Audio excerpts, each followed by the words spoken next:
Sobre a proteção de Deus, declaro aberta a sessão solene em comemoração ao Dia Nacional da Luta Antimanicomial. Presidem essa solenidade ao meu lado os deputados Carlos Mink, Luiz Martins, Eliomar Coelho, e nós estamos aguardando o deputado Flávio Serafini. Convido para compor a mesa Dr. Pedro Gabriel, professor do Instituto de Psiquiatria da Universidade Federal do Rio de Janeiro, coordenador da Saúde Mental do Ministério da Saúde de 2000 a 2010.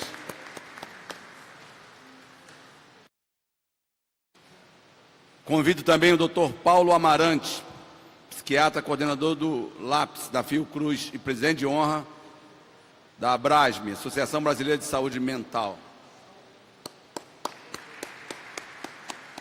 Cadê o Pedro?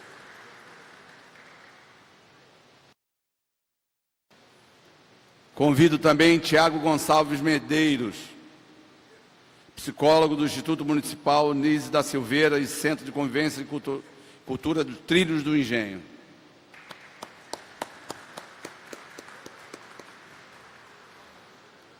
Estão à mesa os nossos companheiros deputados.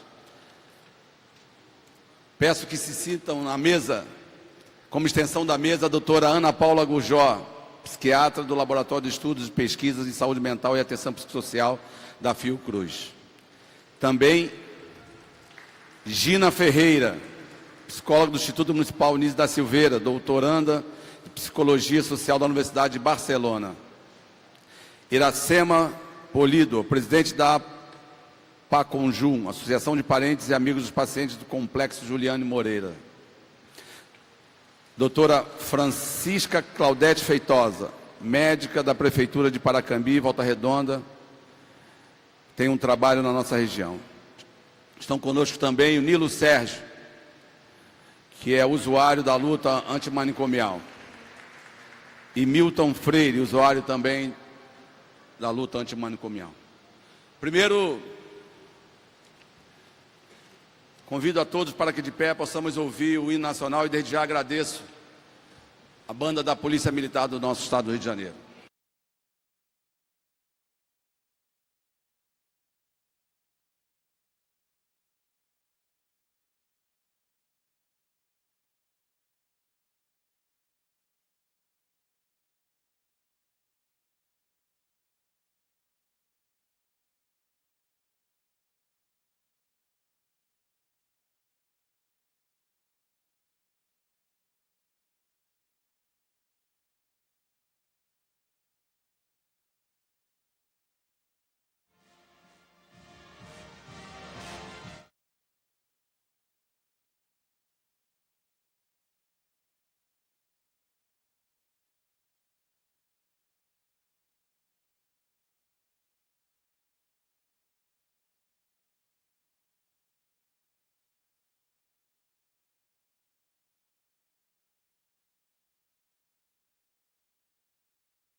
Bom dia a todas e a todos. Quero aqui, em nome da Assembleia Legislativa os deputados estaduais, saudar todos os presentes. E vejo aqui muitas figuras conhecidas da nossa querida Paracambi.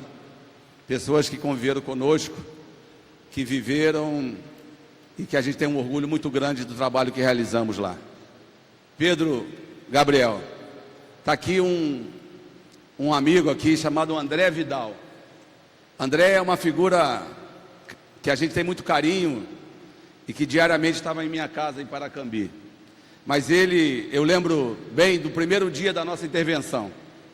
E ele, com medo, né, porque a direção do Hospital Doutor Eiras botava medo dos pacientes, ele dizia assim: a Miriam falou que nós vamos virar mendigo. A Miriam falou que nós vamos virar mendigo.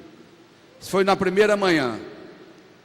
E aí, com o segundo dia, depois que a gente fez aquela intervenção, melhoramos a alimentação já no primeiro dia, e eu brincava com ele, se ele estava com saudade da sopa, porque na verdade eles davam uma sopa rala como almoço e davam um pãozinho bem pequenininho assim, puro, com um suco de capim-limão.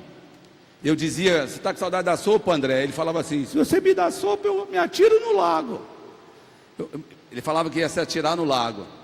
Depois fizemos um trabalho de acompanhamento, um trabalho de deshospitalização, juntamente com o governo do estado, com você lá, Pedro, que nos deu toda a sustentação. Aquele momento difícil, porque tratar com a direção do Doutor Eiras nunca foi fácil. E nós ficamos discutindo 8 meses para que ele pudesse entrar com uma intervenção. Lembro bem, tinha uma resistência grande da parte do Estado, por conta de que todas as intervenções até então tinham sido traumáticas. Após a intervenção, sempre os interventores ficavam com os bens indisponíveis por conta de ações da Associação dos Hospitais. Então, nós ficamos negociando até que uma sexta-feira não dá mais. Entramos. Depois fizemos um trabalho, né, com todos os pacientes, e eu lembro, deputado Mink, deputado Eliomar, deputado Luiz, aquelas imagens que a gente assiste na televisão, daqueles campos de concentração, daquelas pessoas pele e osso, magra, desnutrida e nua. Era assim também que a gente via lá no Doutor Eiras, em alguns pavilhões. Imagens que a gente quer esquecer. Então quero aqui saudar a todos, dizer da alegria de reencontrar o Pedro em Ana Paula, doutora Gina. Pedro, uma figura que a gente tem um carinho especial por ele estar sempre à frente dessa luta importante. Saudar também o irmão, né, autor da Lei 10.216 de 2001, o nosso Paulo Delgado. Dizer da frustração que a gente, no ano de 2017, no final de dezembro, fomos surpreendidos com uma portaria do Ministério da Saúde, e ela é perigosa e ela pode fazer com que a gente tenha um retrocesso nessa luta. Então aqui vai o nosso repúdio por conta da portaria que foi baixada no fim de 2017, a portaria 3.588. Quero agradecer e saudar, e quero aqui já passar a palavra para os deputados aqui presentes. Deputado Carlos Mink, que tem um papel também importante, lá no início dos anos 90, que fez umas ações também lá no Doutor Eiras, e a gente lembra bem. E Mink, em Paracambi, na década de 80, 90 e início dos anos 2000, a mãe da gente, os pais da gente, todos os moradores de Paracambi usavam uma expressão que, se a gente não se comportasse, que iriam internar a gente no Doutor Eiras. Era para pagar castigo, era ameaça para a internação no Doutor Eiras. Se você não se comportar, vamos internar você no Doutor Eiras. Era essa, eu lembro bem isso. Então você que tem uma história também lá de luta, com aquele símbolo do Brasil inteiro, com a palavra, meu eterno líder, Carlos Mink. Bom dia a todos e a todas. Queria cumprimentar todos os meus companheiros aqui de mesa, o André preside atualmente a Assembleia e foi prefeito nessa altura, uma luta que foi simbólica, né? Meus colegas Luiz Martins, Eliomar Coelho, o doutor Paulo Amarante, o Pedro Gabriel Delgado, que ele, no fundo, foi o grande teórico, no meu modo de ver, da luta antimanicomial, né? E, aliás, Pedro, nós estávamos atrasados. Se a gente for ver o Franco Basaglia na Itália e os avanços da luta antimanicomial, tem para aí o quê? Uns 15 ou 20 anos antes da gente avançar aqui, eu estou exagerando. Deve ter, no mínimo, uns 10, 15 anos antes, pelo menos. Então, como o André disse, eu era deputado aqui, fui procurado por pessoas do Conselho Regional de Psicologia, né? Me falaram do Dr. Eiras, o que acontecia lá, pediram para eu fazer um projeto de lei estadual, humanizando a saúde mental, nos termos do que depois foi a lei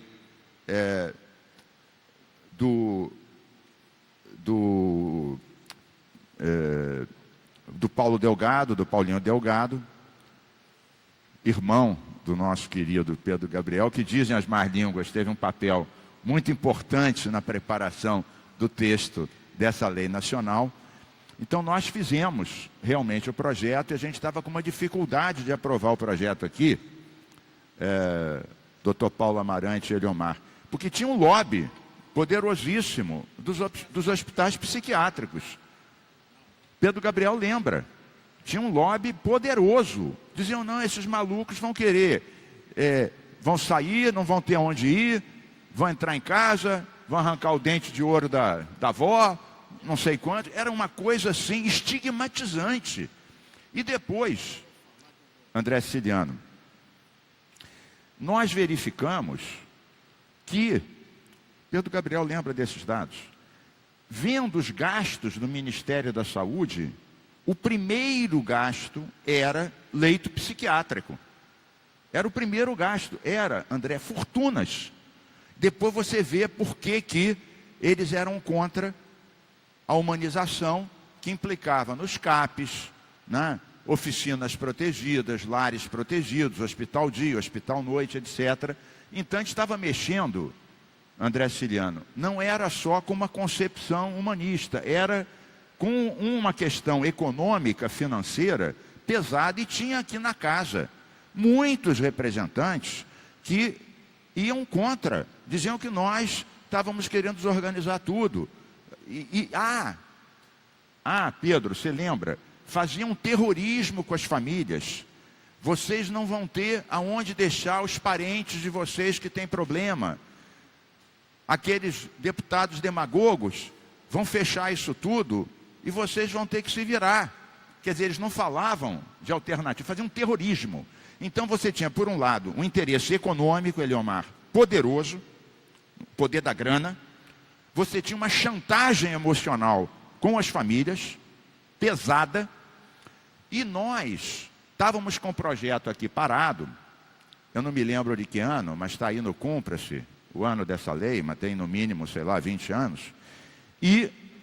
ou 18, e nós entramos dentro do Dr. Eiras com a televisão, mostrando o que acontecia lá dentro, com o Conselho Regional de Psicologia, né, com vários companheiros nossos. Eu, como disse o André fez uma descrição aqui, André, que eu subscrevo.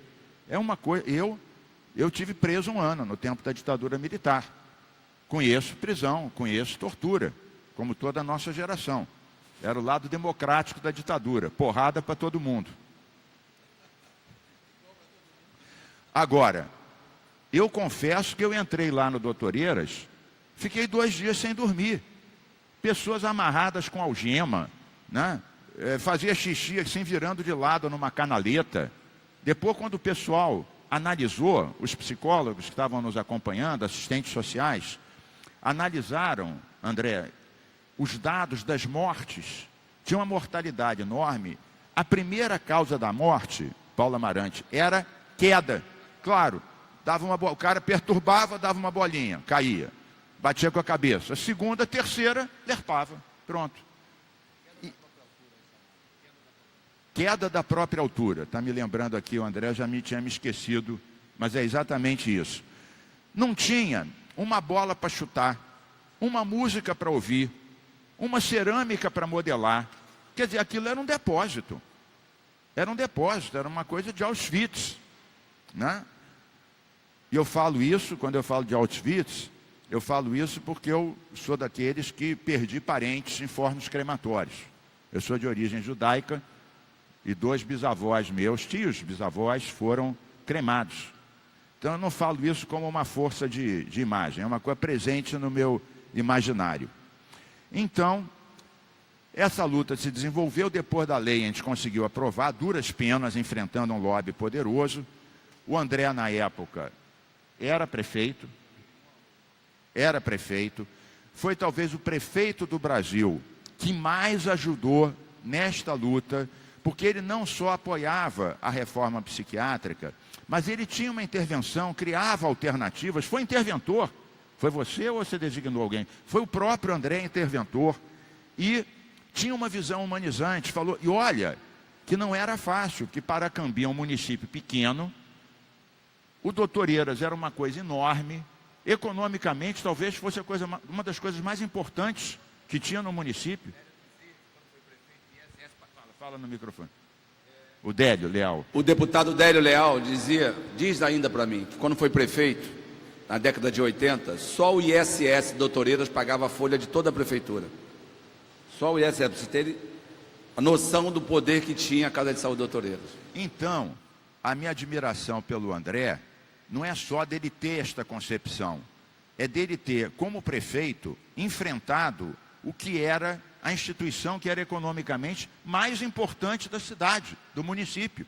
Enfrentou e abriu depois N alternativas. Você fez teatro, usou o pessoal para fazer reflorestamento, trabalhos, abriu estágio. Então ele enfrentou de uma forma humana, participativa, com apoio dos nossos companheiros da área da saúde mental, que muito mais do que eu e o André, que não somos dessa área, nos orientavam como fazer para integrar com a família, integrar com o ambiente, valorizar, não massacrar, não humilhar, não sujeitar aquelas coisas todas. E depois nós fizemos como complemento a lei do passe livre para pessoas com problemas de saúde mental e os acompanhantes, e também doenças crônicas. Porque Pedro Gabriel, eu pesquisei, lá o pessoal do Franco Basaglia, em todos os lugares do mundo onde houve reforma psiquiátrica, o passe livre foi o complemento para dar acesso a essas pessoas aos serviços alternativos, aos CAPs, oficinas e lares protegidos. Como é que você vai largar uma pessoa sem ela ter esse acesso? E aí a gente aprovou essa lei, também foi uma outra dificuldade. O pessoal da Fé Transpós, esse lobbyzinho brabo que a gente conhece, que está envolvido em altas falcatruas que chegam aqui até a Assembleia Legislativa, esse pessoal, mesmo com a lei aprovada, criavam 1000 obstáculos. Ah, não, isso aí não é problema de saúde mental. Em suma, cada luta, cada passo que você dá, depois você tem que dar outros passos. E a gente vê hoje, para concluir, que eu estou me estendendo, que depois desses anos todos, hoje, a nossa frente parlamentar, em defesa da reforma psiquiátrica e apoio da luta antimanicomial e pela humanização da saúde mental, hoje, Amarante e Pedro Gabriel, nós estamos lutando contra os retrocessos. Ao invés de estarmos avançando, então, peraí, vamos avançar mais, introduzir questões artísticas, questões esportivas, outros tipos de convivencialidade. Não, a gente está com unhas e dentes se agarrando para esse governinho safado não liquidar de vez, não esvaziar os CAPs, como tem feito, pegando o dinheiro, botando tudo nos CTs, nas comunidades terapêuticas, controladas por deputados evangélicos. Eu tive em algumas delas, e lá, Pedro Gabriel, não tem artesanato nem música, mas tem Bíblia e tem banho gelado, que aí cura droga, cura homossexualismo e cuida birutice. Muita Bíblia e muito banho gelado. Parece que a gente está voltando para a Idade Média. É a Idade Média. Aliás, hoje eu li, eu quase caí para trás. Quase eu caí para trás. Luiz Martins, eu estava olhando aqui uma das declarações desse grande intelectual chamado Bolsonaro. Ele disse que se ele ganhar a presidência da República, ele vai entrar no Ministério da Educação com lança-chamas e arrancar de lá todos os adeptos do Paulo Freire. Vai entrar com lança-chamas no Ministério e arrancar todos os adeptos do Paulo Freire. Então você veja que a loucura está institucionalizada. A loucura está institucionalizada. Então a verdadeira loucura, eu acho que é essa. Essa é a demência. Então hoje, nós, com o André, com o Pedro Gabriel, com o Paulo Amarante e com vocês aqui, que há 20 anos atrás fizemos as leis, fizemos o passe livre, hoje a gente está lutando contra o retrocesso, contra a internação, contra o esvaziamento dos CAPs, contra os recursos para os CTs, contra uma política de drogas completamente reacionária, uma política que criminaliza o usuário. Ou seja, a gente não consegue avançar. Para usar até uma linguagem nossa, a nossa luta é pela redução de danos. É isso que a gente está fazendo. Impedir que eles destruam as terras indígenas, os parques, os direitos trabalhistas e na área da saúde mental, o sistema CAPES e também o sistema de uma política democrática de drogas que começava a se construir e que foi golpeada. Então, André, eu encerro aqui louvando, inclusive, o teu exercício na presidência da Alerj, no meio desse momento tão conturbado. O André, ele não era o presidente da Alerj, ele era o segundo vice-presidente. No meio dessa crise toda, todo mundo sabe o que aconteceu, 3 deputados estão presos, o André assume a presidência com equilíbrio, consegue botar para votar os projetos. Nós aprovamos recentemente uma coisa importantíssima, que foi o PCCS da saúde. Todos nós participamos. Está aqui Luiz Martins, líder do PDT, um guerreiro, Eliomar, outro guerreiro. Mas vamos aqui tirar o chapéu para o nosso camarada André Siciliano, que veio de Paracambi e conseguiu fazer com que a Assembleia, 30 anos depois, aprovasse o plano de cargos, carreiras e salários da saúde, uma briga de mais de 30 anos da área da saúde. Quero te prestar essa homenagem. Todos nós, vejo aqui o Serafini, nosso companheiro Flávio Serafini também, preside à frente da defesa da saúde mental e pela reforma psiquiátrica, outro guerreiro, mas nesse caso a gente tem que tirar o chapéu, André. Essa ninguém te tira. Foi um marco importantíssimo. Então vejam que mesmo, e aí encerro mesmo em momentos de obscurantismo, de barbárie, de ataque às conquistas dos trabalhadores, da saúde mental, da política de drogas, nós, de vez em quando, damos uma dentro. Por exemplo, o Temer fez um decreto de trabalho escravo, que era uma coisa horrorosa, flexibilizava o trabalho escravo, atava as mãos da fiscalização. O povo foi para a rua, os movimentos, os artistas, ele teve que recuar no decreto do trabalho escravo. Foi uma vitória nossa. Depois aquele decreto da Renca, ia entregar uma grande reserva da Amazônia, né, índio, seringueiro, para as mineradoras multinacionais. Grande mobilização, recuou. Então, assim como a gente ganhou no decreto do trabalho escravo e no decreto da Renca, nós temos que nos mobilizar para reverter o retrocesso desse governo ilegítimo, corrupto, imoral, perverso, na área da política de saúde mental e na área da política democrática de drogas. Vamos resistir, vamos resistir, vamos resistir pela humanização da saúde mental, pela liberdade. Vamos avançar com a resistência e com a reforma psiquiátrica humanista. Um grande abraço, parabéns, André Siciliano, nosso presidente. Um abraço. Obrigado, Mink. Com a palavra, deputado Luiz Martins.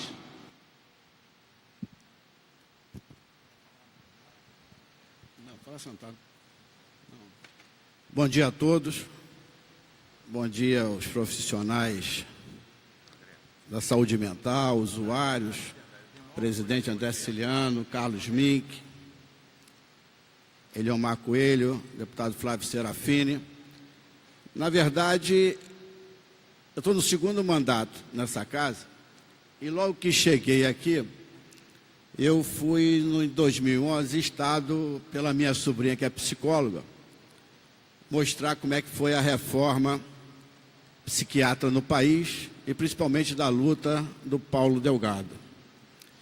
E em 2012, nós conseguimos, eu sou autor, eu e o deputado André Siciliano, da Lei 6.202, de 2012, que instituiu o dia 18 de maio como o dia da luta antimanicomial.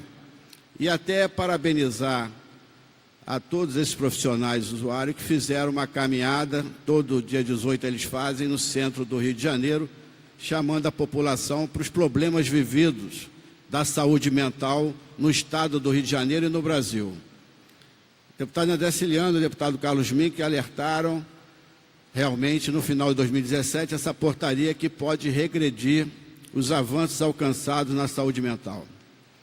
Mas todos nós já estávamos meio preparados, porque esse presidente que está instado ali é ilegítimo, truculento e não ouve a sociedade.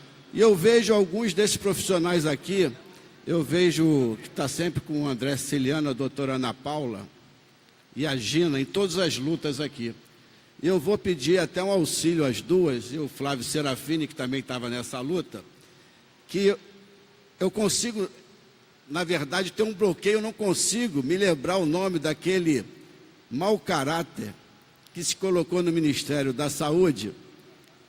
E nós fizemos essa luta aqui, vários parlamentares, sabendo que era uma indicação do governo federal, que nós não tínhamos condições. Rapaz, o deputado Flávio Serafini está me lembrando, Valêncio, eu deletei da minha cabeça esse nome, entendeu? Não. E aí todos nós sabemos da nossa dificuldade, mas pela mobilização dos senhores, pelo trabalho exercido por vários parlamentares e por vocês, profissionais, a gente conseguiu, eu acho que sair desse processo como vencedor. Então essa luta, como vocês estão acostumados melhor do que ninguém, a discriminação que se vive, as prefeituras e o Estado do Rio de Janeiro não tratam o CAPS como deveria ser tratado.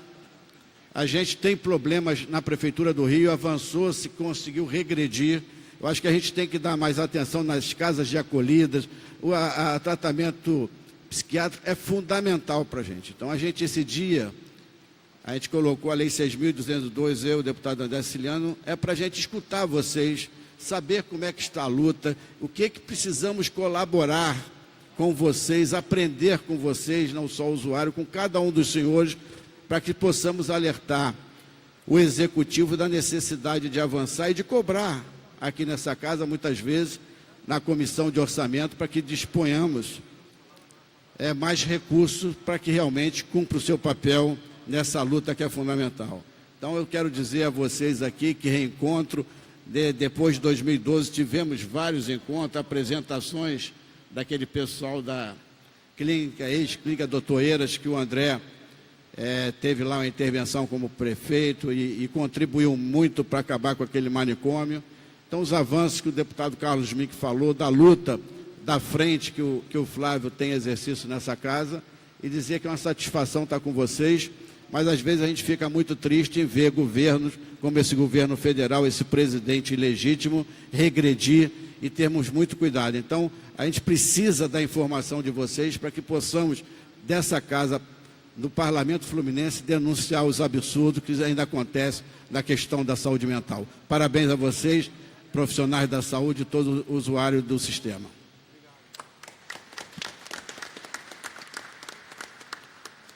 Com a palavra o deputado Eliomar Coelho.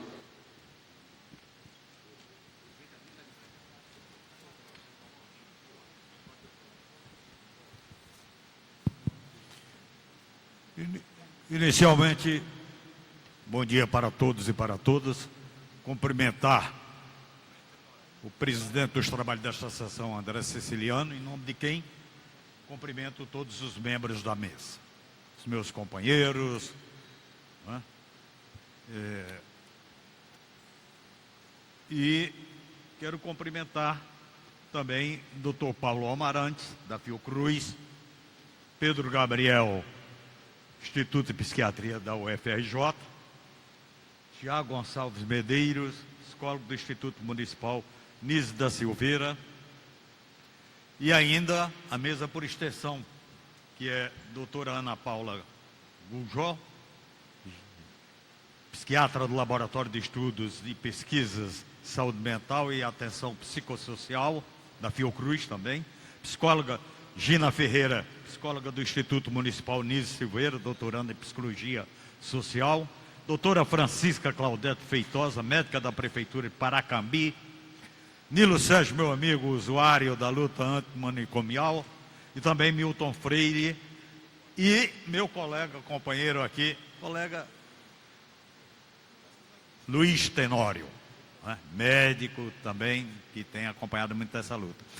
É um assunto que me interessa. Me interessa e não é assim pela vivência que eu tenho tido com casos e situações de pessoas nessas casas que recebem. Eu me lembro, eu era estudante e eu vim aqui no Rio de Janeiro fazer umas férias, né? E tomei conhecimento que tinha um colega meu, que já era médico, que estava no Doutor Eiras. Na nossa época, quando a gente estudava para o vestibular, nós tínhamos a mania de passar a noite inteira estudando, reunia um grupo e tomava P20.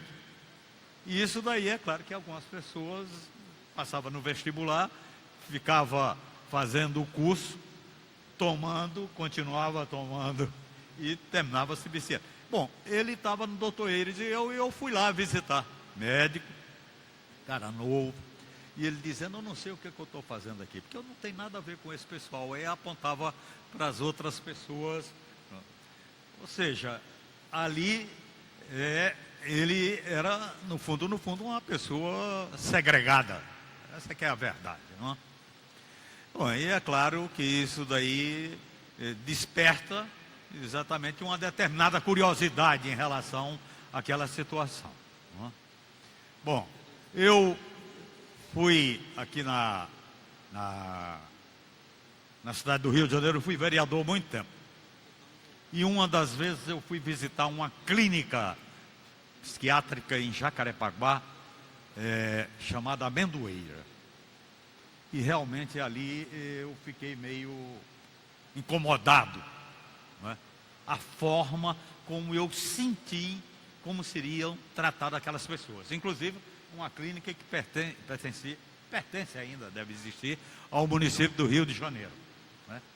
Quer dizer, então aquilo dali não era só negócio de enclausuramento. Quer dizer, ali a porrada comia solto em cima daqueles que... ou seja, é um negócio que incomoda muito a gente que tem preocupações, né, com o ser humano. Essa que é a verdade, não é? E aí, vejam vocês, né? O tempo vai passando. Eu tenho um filho que na minha época, quando eu era menino, criança, na minha cidade, é um doido, né? Agora não, agora tem um nome todo especial, é bipolar, né? As pessoas, pelo menos o avanço parece que se dá muito nessas denominações que vão evoluindo, não é? Então agora é bipolar. Bom, enfim, felizmente ele está ótimo agora, não é? Inclusive quem conversa com ele não imagina que ele é bipolar. Agora, ele já teve crise de surto. Olha, é uma barra pesadíssima, viu? E aí a gente vai recorrendo a essas casas que acolhem exatamente pessoas com esse tipo de problema. Então, por exemplo, quando ele teve uma crise braba, então a gente foi para o São Romão. uma internação forçada. Pior coisa que existe, viu? E aquilo na minha presença aí, olha, um negócio... Né? E depois, é claro que eu fiquei frequentando a São Romão, porque ele estava lá, mas também muito a desejar em termos do tratamento digno que deva ser dedicado a uma pessoa, a um ser humano, em condições que necessita desse tipo de tratamento. Depois ele foi lá para a Clínica da Gávea, uma clínica toda... E a Clínica da Gávea, para ver como é que são as coisas, a Clínica da Gávea, ela tem três tipos de acomodação. Né? Então, tem uma acomodação que a denominação é Carandiru. Então, vocês já viram o que significa isso. Né? Quer dizer, não é pouca coisa. Né? E, então, a pessoa que não tem plano de saúde, então, simplesmente vai lá para o Carandiru. Nesta mesma clínica, e você tem uma intermediária e você tem uma mais sofisticada, onde realmente ficam aquelas pessoas de alto poder aquisitivo. Né? Ou seja, isto eu estou falando exatamente para mostrar que não tem nada certo, não tem nada correto, não tem nada justo em relação ao tipo de tratamento. Então, quando se toma conhecimento de uma cidade do interior do estado do Rio de Janeiro, Paracambi, que passa a ser orientado à instituição psiquiátrica da cidade, e de acordo com os procedimentos mais atualizados, modernos, e portanto na busca de um tratamento mais humano, é claro que isso daí tem que ser louvável, tem que ser reconhecido e tem que se fazer tudo o que for possível para que não haja um retrocesso que de uns tempos para cá começou a desfazer todos os avanços que desde há 50 anos atrás começaram. Na Itália começou esse movimento de humanização do tratamento da psiquiatria. De maneira que eu quero aproveitar, saudar a todos os presentes, né? Saudar o presidente aqui que preside esses trabalhos, né? Por conta dessas comemorações, 40 anos, né, da instituição negada, 50 anos, 40 anos da lei de reforma primeira, né, lei 180, e 17 anos da nossa lei aqui no Brasil. Né? E agora, realmente, o que está tentando se desfazer é uma luta que deva ter o engajamento de todos nós. Nós devemos capilarizar a nossa luta na sociedade para que realmente barre. Não é barrar, é eliminar o retrocesso que tem acontecido até agora e que realmente a gente retome novamente os avanços que vinham sendo colocados em práticas por uma outra forma de pensar a instituição psiquiátrica. De maneira que essas são as considerações que eu gostaria de fazer e parabéns para todos nós que estamos aqui. Vamos à luta, resistência, que a gente consegue vencer. Com a palavra o deputado Flávio Serafini. Bom dia a todos e todas. Acho que a gente não podia deixar passar mais um dia de luta antimanicomial sem o encontro. O André, o Luiz tomaram essa iniciativa de querer fazer mais uma discussão, mais um encontro, e a gente achou fundamental, porque a gente vive um momento no Brasil onde as tensões, os movimentos que vão no sentido de reativar a política manicomial são muito evidentes. Então, nunca é demais a gente se reunir, a gente pensar estratégias e a gente enfrentar essas tensões. Eu, assim como o Eliomar, chego ao debate e à luta antimanicomial não diretamente pelo estudo, não diretamente pela ação parlamentar, mas enquanto familiar, enquanto usuário das políticas públicas de saúde mental. Hoje, na verdade, infelizmente, muitas vezes que eu vou visitar uma instituição, eu já a conhecia antes, não na condição de parlamentar, que estava ali para fiscalizar o seu funcionamento, mas na condição de quem convive há muito tempo com pessoas com sofrimento, pessoas com transtornos mentais, e por isso nos deparamos com as dificuldades e limitações que a gente ainda tem de fato para termos uma política de saúde mental acolhedora, que consiga fazer, né, um tratamento de fato que construa autonomia, que construa saúde mental. E depois que a gente fez esse grande movimento aqui na Assembleia, pelo Fora Valêncios, ressuscitou a Frente Parlamentar em Defesa da Reforma Psiquiátrica, inicialmente presidida aqui pelo companheiro André, que tem uma história, inclusive, de luta lá em Paracambi, né, para enfrentar aquele grande manicômio. O André, assumindo aqui o exercício da presidência na casa, me convidou para estar presidindo a Frente Parlamentar da Reforma Psiquiátrica. E tem sido um grande prazer, na verdade, presidir essa frente, porque é uma frente que nos ajudou a aprofundar um olhar sobre uma realidade muito concreta. Porque se a gente vê hoje as tensões, os ventos manicomiais voltarem a soprar com força, quando a gente olha para a nossa realidade, a gente vê com muita clareza que ainda não conseguimos nos libertar completamente dos manicômios. Aqui no estado do Rio de Janeiro são mais de 1.000 pessoas que permanecem em internações de longa permanência espalhadas pelas diferentes cidades. A maior parte dos municípios estacionou a construção das redes substitutivas. Não está mais na agenda de boa parte dos nossos municípios a construção de novas residências terapêuticas, de mais CAPSs, de mais unidades de acolhimento.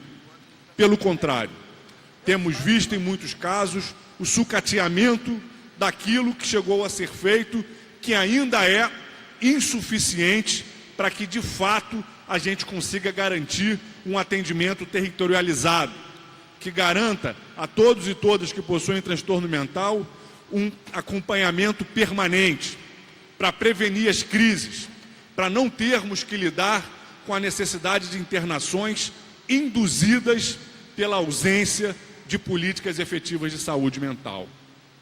Esse é o cenário que a gente já vinha se deparando.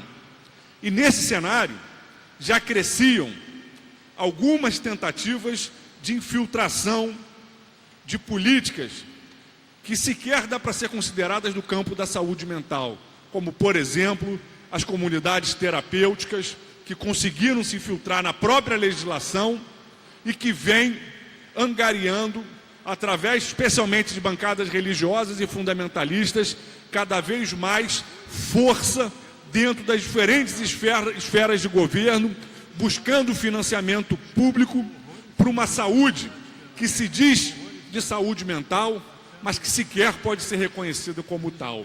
Não à toa que, na maioria das vezes, como no Rio de Janeiro, como no governo federal, as comunidades terapêuticas não têm entrado pela porta da frente do campo da saúde.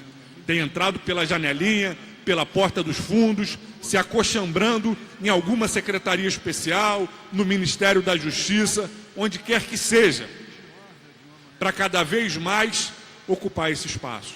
Aqui nessa casa a gente chegou a ter uma pressão para regulamentar as comunidades terapêuticas, inserindo de vez essas comunidades, inclusive como políticas públicas legalmente passíveis de receber financiamento. Depois do movimento do Fora Valêncios, foi o primeiro movimento que a gente fez aqui internamente, impedindo que esse tipo de iniciativa avançasse ainda mais no estado do Rio de Janeiro. Só que agora o problema é mais complexo. Além do governo ter avançado, o governo federal, com as mudanças nas políticas de saúde mental e de drogas, além de ter avançado na indução das comunidades terapêuticas como alternativa para o tratamento do uso abusivo de álcool e outras drogas, o governo agora também induz o fortalecimento do processo de hospitalização. O drama que a gente vive é que eles colocam como se o desafio das lacunas que permanecem numa rede de atenção psicossocial ainda incompleto, porque não está em todos os territórios, porque não tem os diferentes equipamentos, como, por exemplo, o fundamental CAPS 3, que pouquíssimos lugares têm o CAPS 3.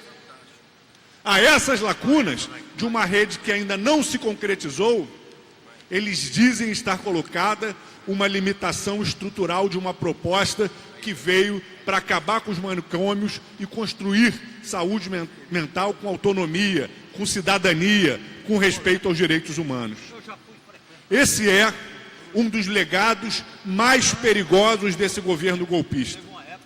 E a gente tem um desafio nesse momento, de agora até o final desse ano, quando a gente espera derrotar esse governo golpista nas ruas e nas urnas, a gente tem um desafio. Assim como está na pauta de muitos pré-candidatos que vão colocar em discussão a anulação da reforma trabalhista, assim como está na pauta a anulação da PEC da morte, que congelou por 20 anos os investimentos sociais, assim como está na pauta a revisão da lei de terceirizações, tem que estar na pauta desse país que após esse processo eleitoral nós vamos anular essas medidas tomadas ao apagar das luzes da saída do ministro Osmar Terra, que tenta reinserir a lógica hospitalocêntrica no campo da saúde mental. É desafio nosso termos uma agenda de debate com a sociedade brasileira que recoloque com centralidade a discussão de que saúde mental se dá com cidadania, com autonomia, com políticas territorializadas. Esse tem sido um grande esforço que está hoje na agenda da Frente Parlamentar em Defesa da Reforma Psiquiátrica. E é um esforço que a gente entende que só pode ser vitorioso se for um esforço de muitos e muitas. A gente tem o desafio de não permitir que os manicômios voltem a fazer parte da agenda brasileira. E a tensão que a gente vem enfrentando é essa tensão. Quando a gente fala em reintrodução da centralidade hospitalar no campo da saúde mental, é disso que a gente está vendo. É o caminho para o desmonte do que a gente conseguiu conquistar das redes de atenção psicossocial e é o fortalecimento daquilo que a gente ainda não conseguiu derrotar completamente, que são os manicômios. Então, saúde não se vende, loucura não se prende, manicômios nunca mais. Vamos juntos, gente.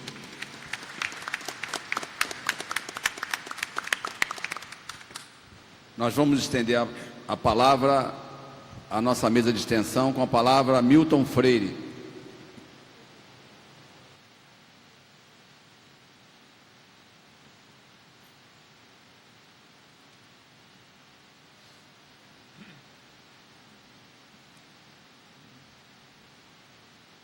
Amigos técnicos, companheiros de condição, familiares, todos aqui presentes, nós estamos celebrando, parlamentares que estão nos acolhendo nesta casa, né? Nós aqui estamos celebrando uma conquista histórica. E eu queria lembrar assim a todos nós, lembrar a mim mesmo, né? Que tudo que é histórico, todo conhecimento, ele antes de tudo é um conhecimento histórico. Para nós sabermos se funciona ou não funciona alguma coisa, nós temos que ver a história. E nós tivemos uma história de êxito com relação à saúde mental. Um sonho, mas um sonho, um grande sonho que eu persegui por toda a minha vida. E eu persegui como criança, e persegui como adulto, e me senti perseguido também. Então, assim, mas era o sonho de ter um lugar que fosse mais humano, um lugar em que nós pudéssemos colocar o nosso problema de saúde no mesmo status de todos os outros problemas de saúde, porque nós não éramos colocados dessa forma no lugar a nós destinados. Ou seja, a lembrança que eu tenho, as pessoas às vezes dizem, poxa, mas essa lembrança, você insiste nessa lembrança, mas ela é muito forte. A lembrança da solitária do quarto forte, que a gente ficava num lugar cheio de fezes e que ficava dias e dias ali. A lembrança das amarras da insulina, eu me lembro, 90 comas insulínicos, 60 eletrochoque, não sei quanto foi, mas foi muito eletrochoque. Acontece que o estrago de início, logo, parece uma coisa eficiente, porque a gente fica caladinho, fica bem comportadinho, vai para casa bem comportado, né? Mas depois os danos que isso causa para a gente se reestruturar são terríveis. Eu falava para a doutora Anísio, doutora, eu só consigo me ter alguma coisa assim, alguma visão melhor de mim mesmo com a crise. A crise vem, eu sou levado pela crise, é um transe. A crise era um transe, eu caía no chão, gritava, era um recurso. As pessoas ridicularizam logo, dizem, não, mas é um histérico. Que histérico coisa nenhuma. É o confronto que a gente tem no limiar entre a fragmentação e a busca da unidade do nosso ser.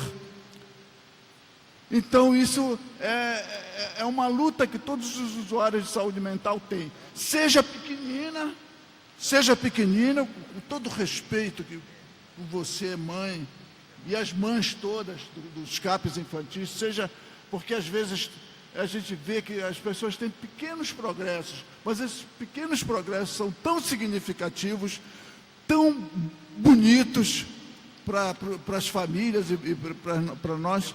Eu fico vendo o seguinte, que antigamente não havia essa possibilidade.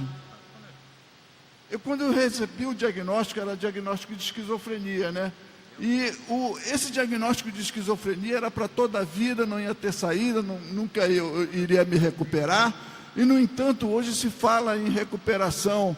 No entanto, hoje nós entramos em contato com usuários de outros países do mundo que lidam pessoalmente, sem terapias clínicas assim, científicas, mas com a experiência pessoal, com as vozes. Eu fico assim impressionado com isso. Eu fico impressionado. Ontem, eu tive lá no Complexo do Alemão, no CAPS que tem lá com o meu João Ferreira, e eu tive vendo os ouvidores de vozes, né? As pessoas falando, e o que as vozes dizem, e como eu vi duas pessoas assim no grupo, falando assim, como esse acolhimento do técnico, né? Esse acolhimento psicossocial, como é que faz com que eles acreditem que possam dialogar com as vozes e que possam ter, eles falam assim, as vozes boas aparecem. E, para mim, eu tive a felicidade de ter vozes boas, porque que a doutora Anísio me falava, essas são as forças autocurativas, são as vozes que orientam, que dizem que você vai encontrar no futuro. Quer dizer, era um delírio muito forte do poeta, de um trovador, que eu via pelo buraco do quarto forte, né? E que depois me falou que eu iria encontrar com uma flor. E essa flor depois foi a visão final, visão da minha mãe, a visão do encontro com o meu sentimento. Desculpe, eu falo demais, mas eu queria agradecer profundamente, queria agradecer a Pedro Gabriel Delgado, que lutou junto comigo, e que me deu essa esperança, foi um grande companheiro. Queria agradecer a todos vocês e há muita gratidão no coração de todos nós, muita gratidão mesmo. Muito obrigado, e que essa conquista histórica, ela não vai retroceder, porque é uma referência na história da humanidade, é uma referência muito importante, e toda referência histórica, ela tem uma solidez enorme. Muito obrigado.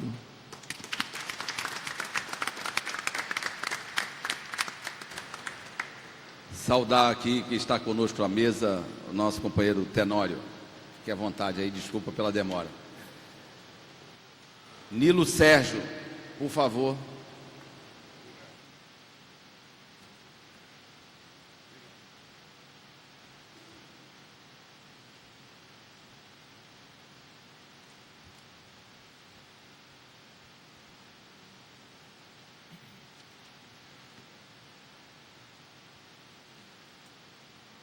Bom dia para todos e para todas.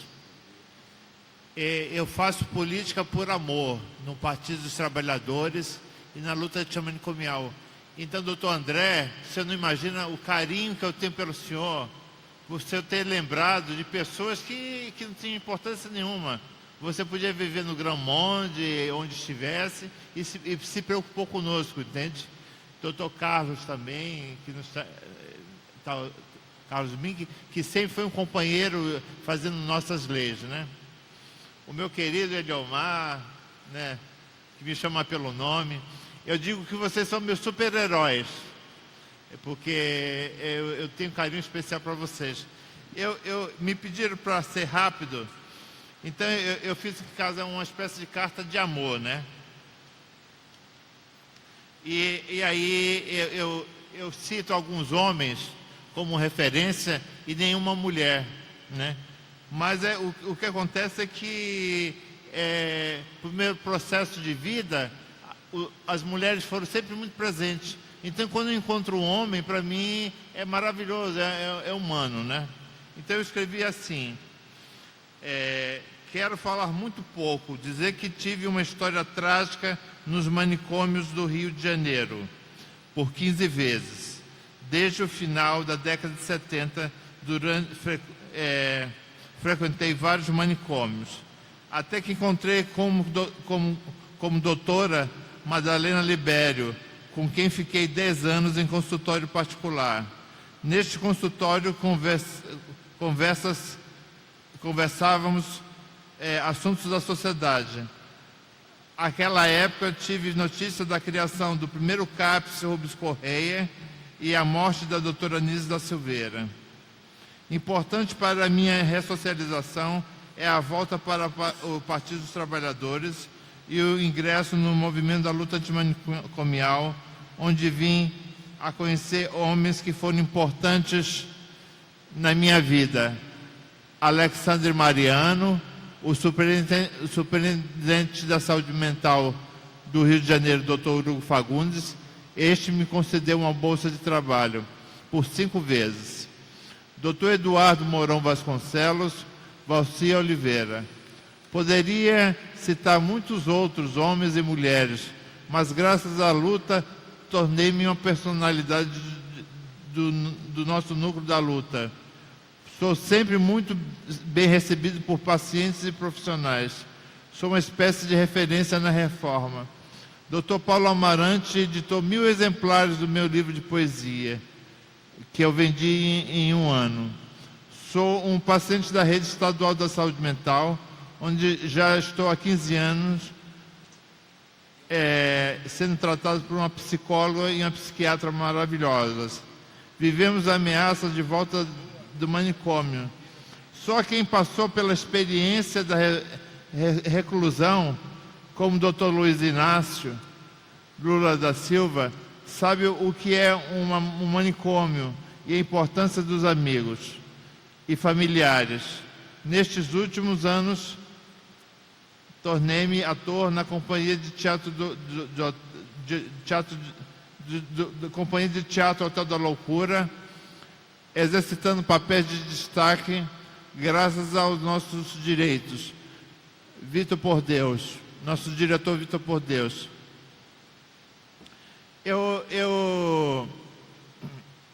É um pouco prepotente eu dizer que eu sou uma espécie de referência, mas era muito duro nas internações, muito duro no IPUB, era uma água lavada, o técnico de referência saiu de férias, não deixou uma referência, era muito duro, viu? E o pior é que eu sempre tive muita consciência do que estava acontecendo. Eu lutava lá dentro já no final dos anos 70 e 80.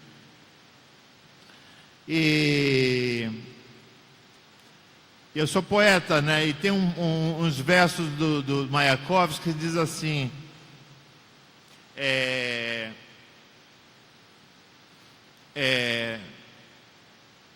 ressuscita-me, ainda que mais não seja porque sou poeta e acreditava no futuro. Ressuscita-me, para que ninguém tenha que viver, lutar por uma casa, um buraco, né? O poema me chama Amor. Eu desejo um bom dia e o meu agradecimento a todos. Muito meus queridos, vocês todos são. Um beijo.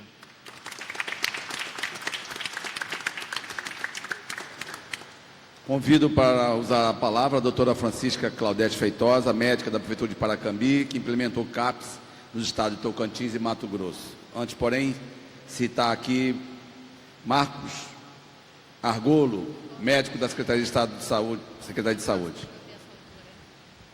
Erinéia Maria, psicóloga.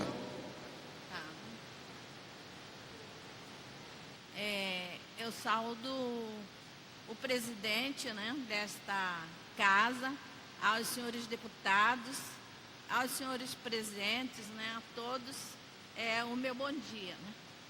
E eu quero falar assim para vocês essa experiência que todos já falaram, que eu tenho um conhecimento há 40 anos, que eu trabalho nessa luta também na área da saúde, né?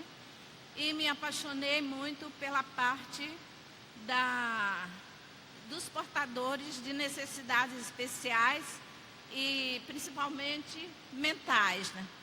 Então eu poderia ter escolhido muitas outras formas de conhecer o meu país e eu resolvi conhecer palmo a palmo todos os lugares que me fosse possíveis, né? Posso dizer assim, do Iapoque ao Chuí, porque eu estive implementando alguns lugares e com uma equipe de colegas também, nós estávamos preparando alguns CAPS, né?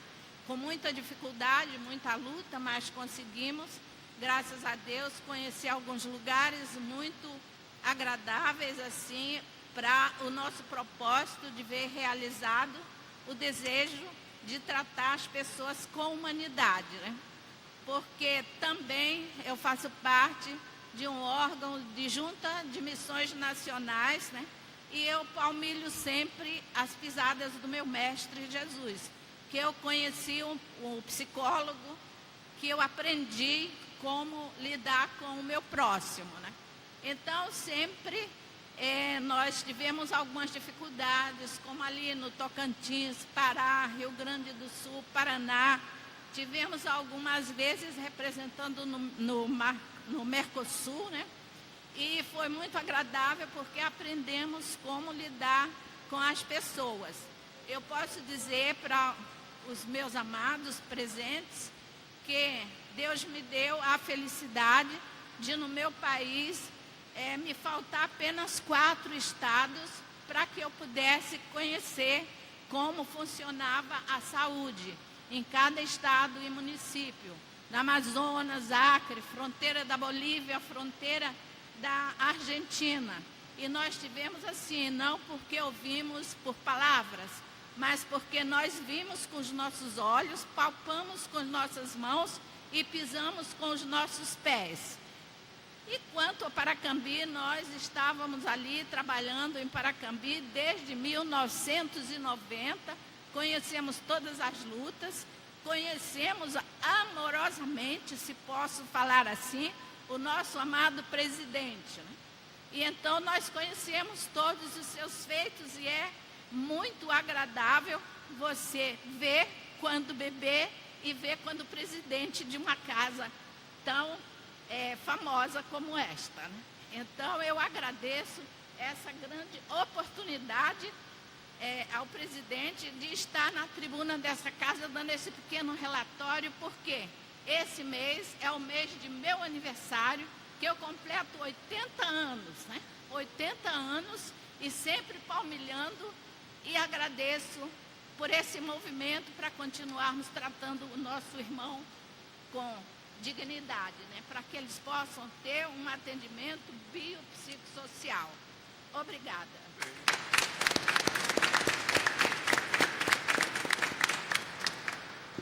Estão conosco Ciro Haddad, pesquisador da Fiocruz, psicóloga Isabel Cristina Siqueira, ex-coordenador de saúde mental do município de Paracambi, Fernanda Torres, coordenadora da Concausa, e Yolanda Janaína, segunda secretária da Associação dos CAPSI do município do Rio de Janeiro. Convido para fazer uso da palavra a doutora Gina Ferreira, psicóloga do Instituto Municipal Nise da Silveira.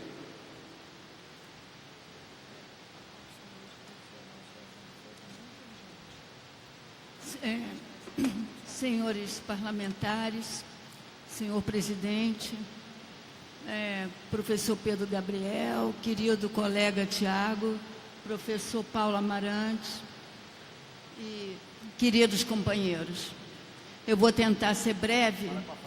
Eu vou iniciar com um relato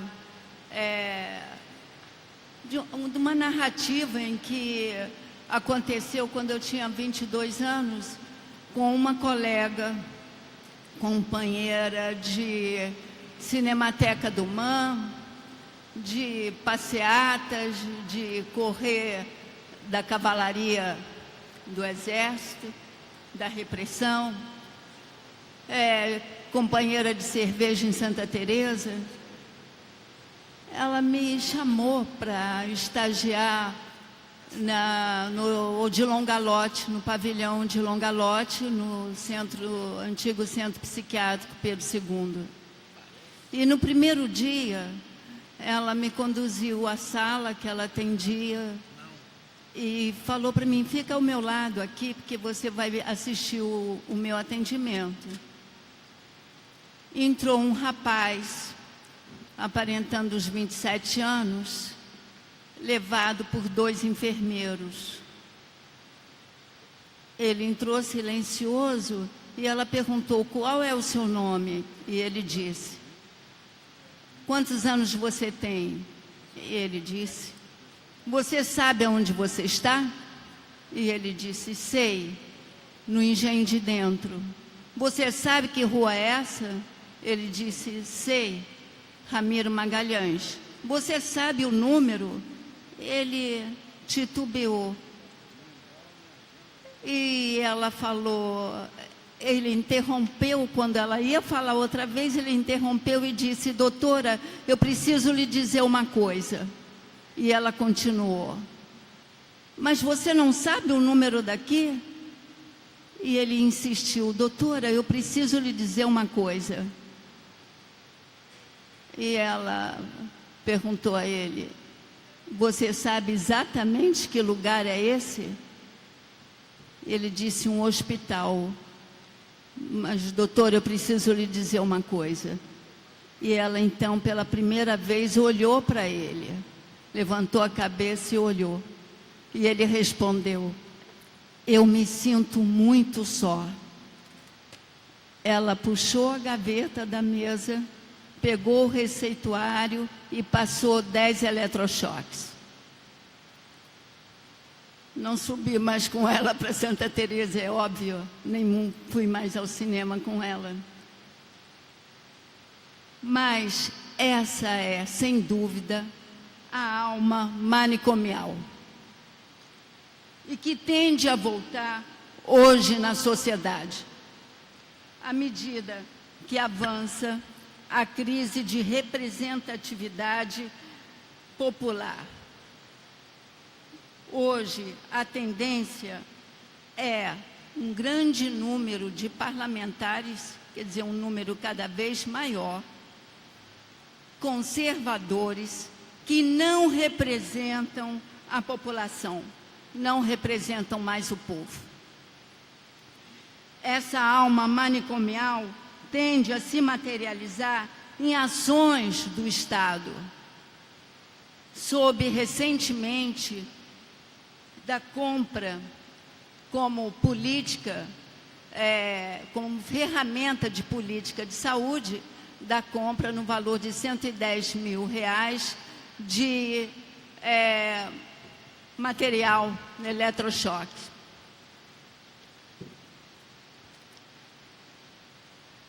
Bom, essas ações, sim, estou terminando, essas ações do Estado representam um avanço do fascismo. A reforma psiquiátrica brasileira é feita e foi criada para um país que estava no mapa da fome.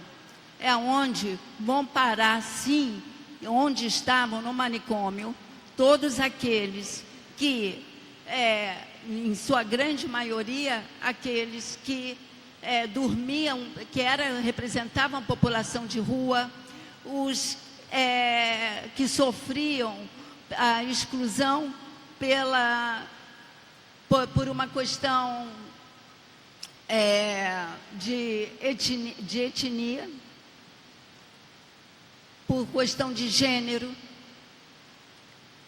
Então, a reforma está dentro, afinada com o SUS, ela representa, sem dúvida nenhuma, uma política de inclusão, uma política social de saúde.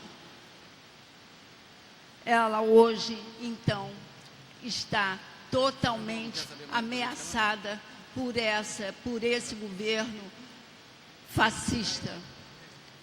Eu termino aqui, já recebi o papel, só com uma única palavra: avante, avante, companheiros.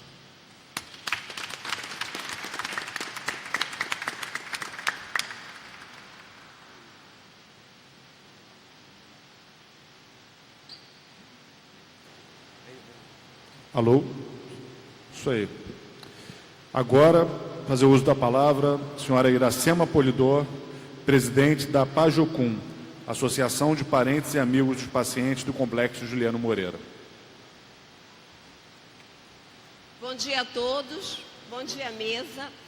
Eu quero agradecer essa homenagem que está fazendo pelo movimento da luta antimanicomial. Isso é muito importante numa época que a gente está atravessando de recesso, né? Desconstrução da reforma que nós conseguimos construir durante 30 anos. Agradecer ao doutor Paulo Amarante, Tenório, doutor Pedro Gabriel, Eliomar, Sarafine e o outro dando para mim, Tiago. Luiz Martins. Eu fico muito feliz da gente poder estar aqui nesse momento fazendo essa ação solene que nós tivemos nosso encontro de 18 de maio. Foi muito importante, foi muito legal. Eu acho que isso é importante, a participação do usuário.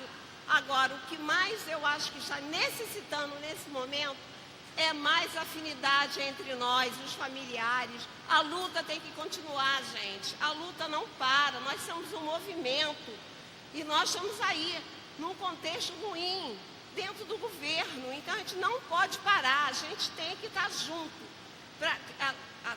A união faz a força. Se a gente está junto, a gente avança.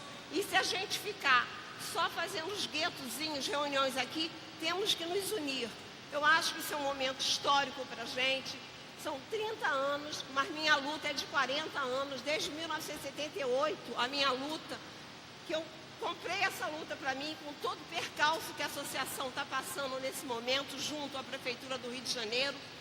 Mas eu não me rendo, eu estou aqui em pé. Quando eu tiver força, eu estou lutando por essa causa tão digna para essas pessoas que viveram 40, 50 anos internadas e hoje em dia elas podem ir e vir.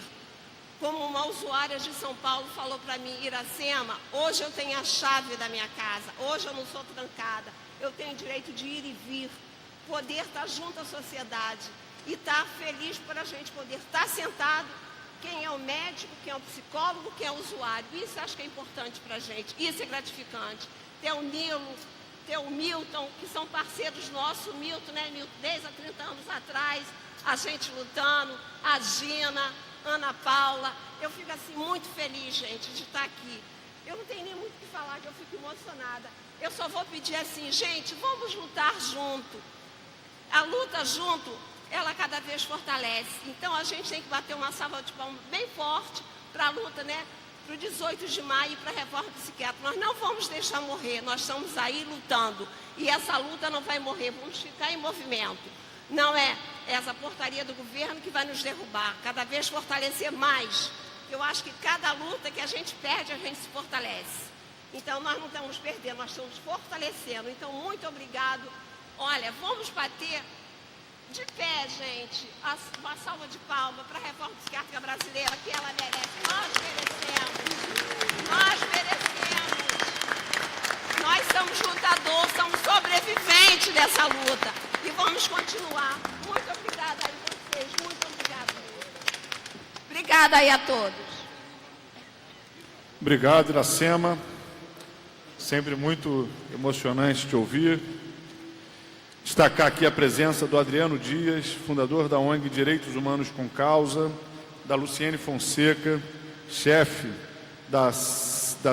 do Centro Social da Fundação Leão 13, da senhora Rosiméria da Silva Gonçalves, da Associação dos CAPCIs do município do Rio de Janeiro. E, bom, depois a gente vai anunciando outras presenças. E agora chamar para fazer uso da palavra a doutora Ana Paula Gujô, psiquiatra, do Laboratório de Estudos e Pesquisas em Saúde Mental e Atenção Psicossocial, LAPS, da Fiocruz e do coletivo Profrente. Obrigado, Ana Paula. Bom dia.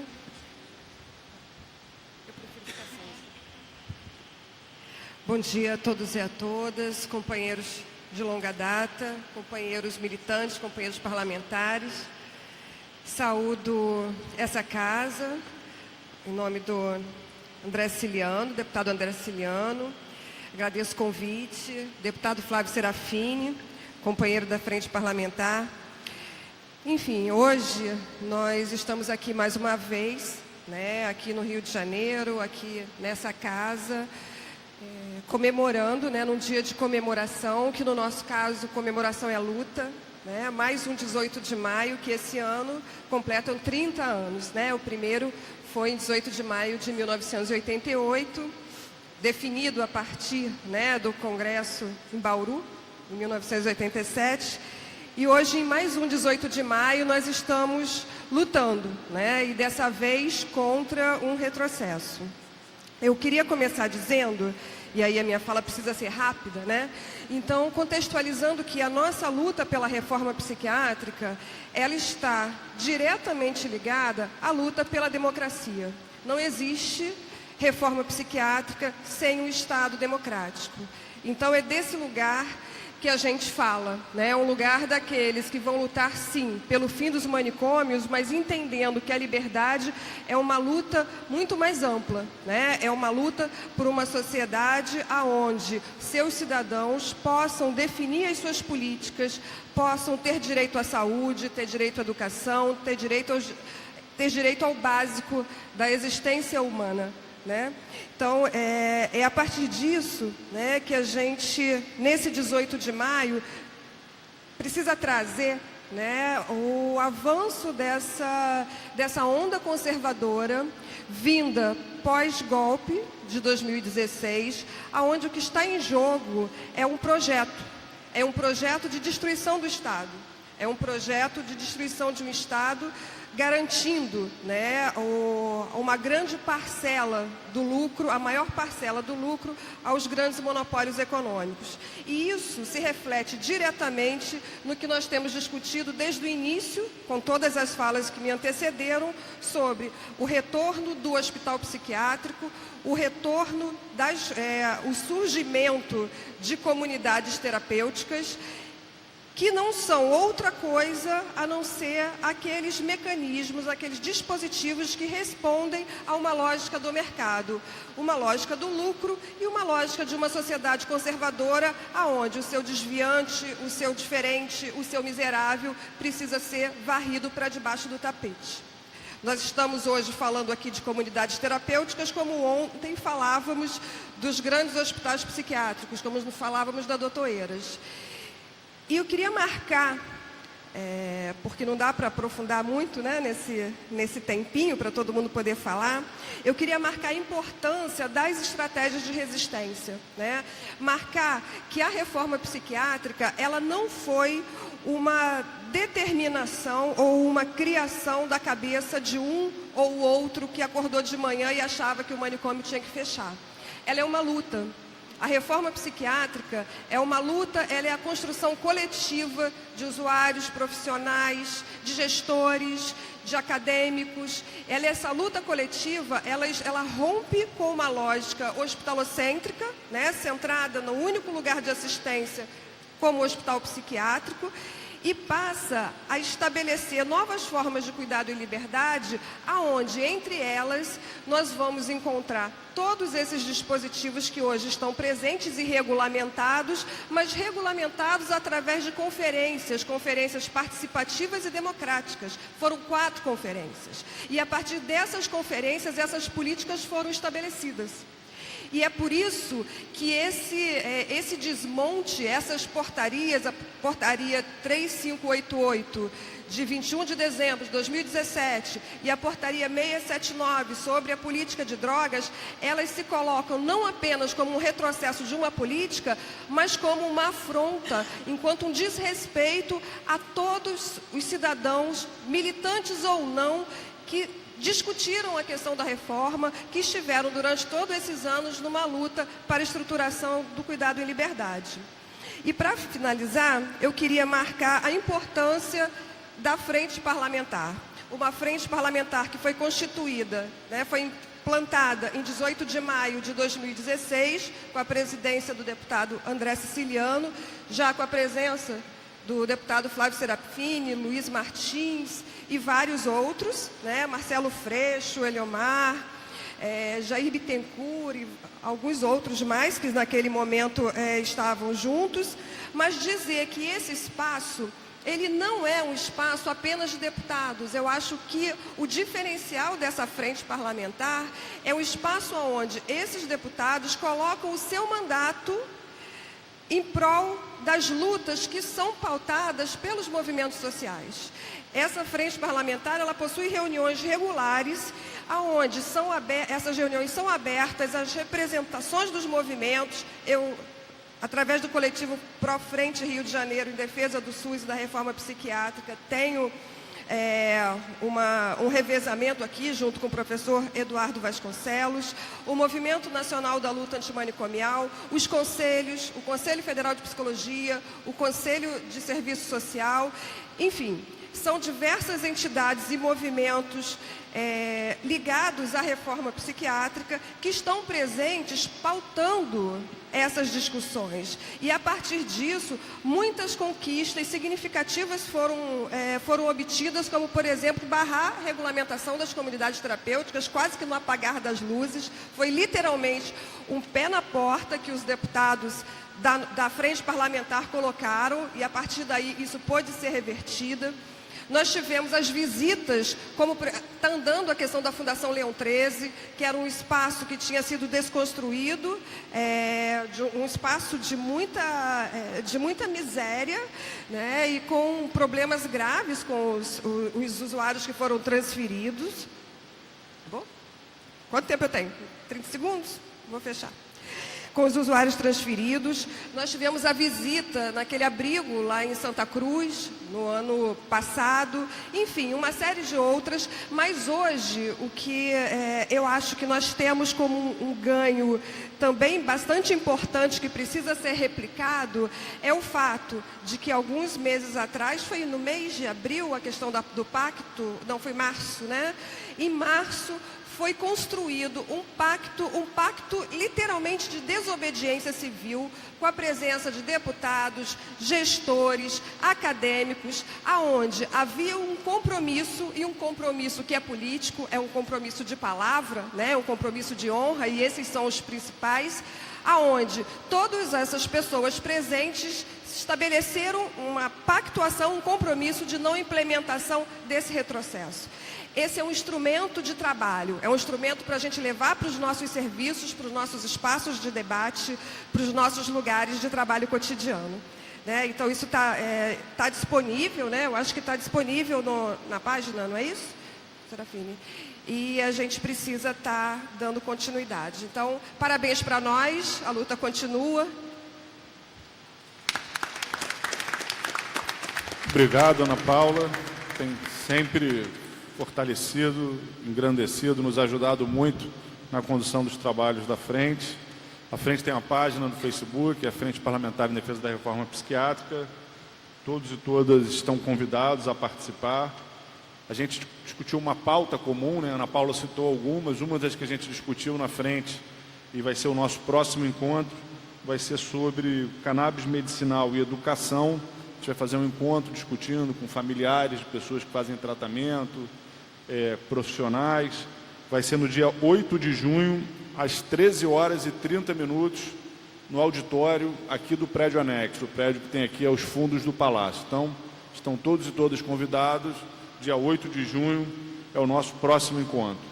Só destacar também aqui a presença da senhora Rosângela Feitosa da Silva, psicóloga, da Leandra Brasil, da Rosângela Feitosa, da Elisângela Melo e do senhor Boners Natal. Boners Natal. Desculpem aí a dificuldade da pronúncia, o André aqui me corrigiu. E bom, passando a palavra agora para o Tiago Gonçalves Medeiros, psicólogo do Instituto Nísio da Silveira e do Centro de Convivência e Cultura Trilhos do Engenho. Obrigado, Tiago. Obrigado. Bom dia a todos e a todas. Queria agradecer a toda a mesa, a todos presentes aqui, nossos companheiros de luta. Agradecer o convite do mestre Grilo, né? Ponto de Cultura.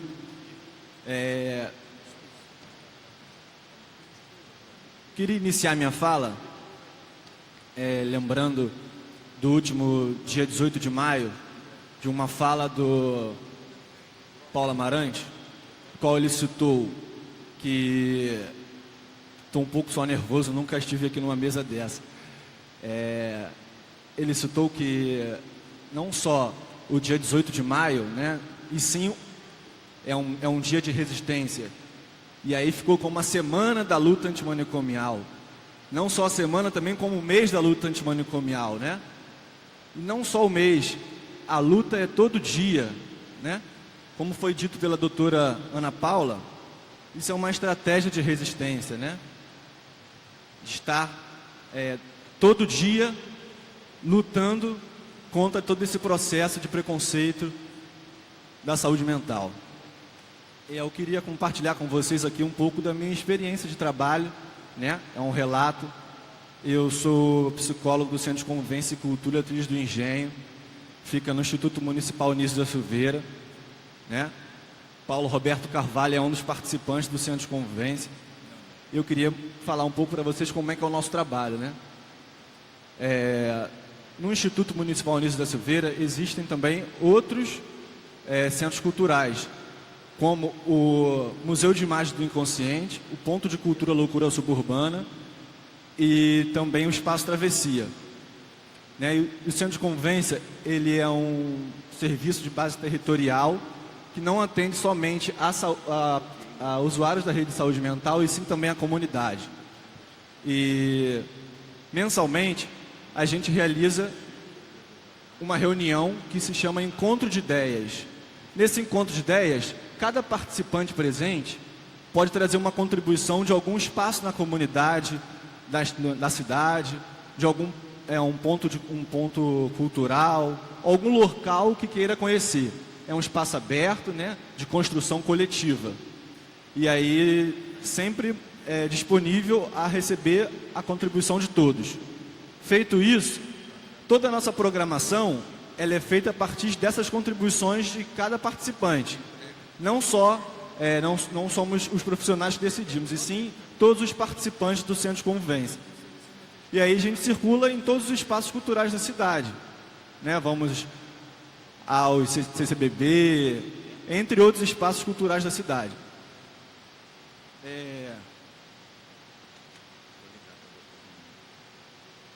Eu queria trazer também, nem tudo são frutos, né? Mas queria retomar uma fala do Carlos Mink, que ele citou sobre a lei do passe livre, né? Uma questão que nós vemos enfrentando hoje em dia, que é a dificuldade dos usuários da rede de saúde mental nos transportes públicos da cidade, né?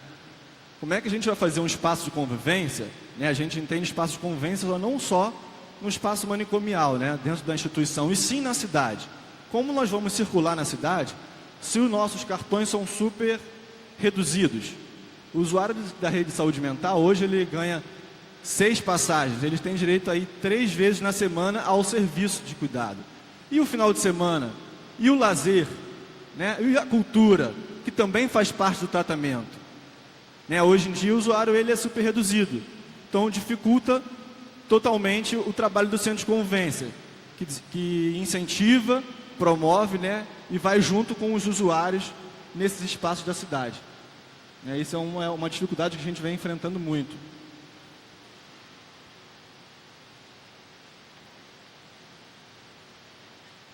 E para fechar, Tiago, só para dizer que a gente está combinando fazer junto com vocês o cumpra-se disso. As queixas que a gente recebe são inacreditáveis. A pessoa, mesmo com doença crônica, tem que a cada 6 meses provar que continua com uma doença crônica. Nunca vi uma coisa dessa na vida. E as dificuldades são terríveis, e a comissão do cumpra-se está preparando e você vai se incorporar. É importantíssimo a gente falar mais sobre isso, né? E eu queria terminar minha fala convidando a todos, né, para estar presente no próximo domingo, dia 27, na Rua Dias da Cruz. Nós vamos fazer um evento também sobre a luta antimanicomial, ao mês da luta antimanicomial, a partir das 9 horas da manhã até as 2 da tarde. Queria agradecer a todos presentes, ao Ponto de Cultura, Mestre Guilo. Muito obrigado pela fala.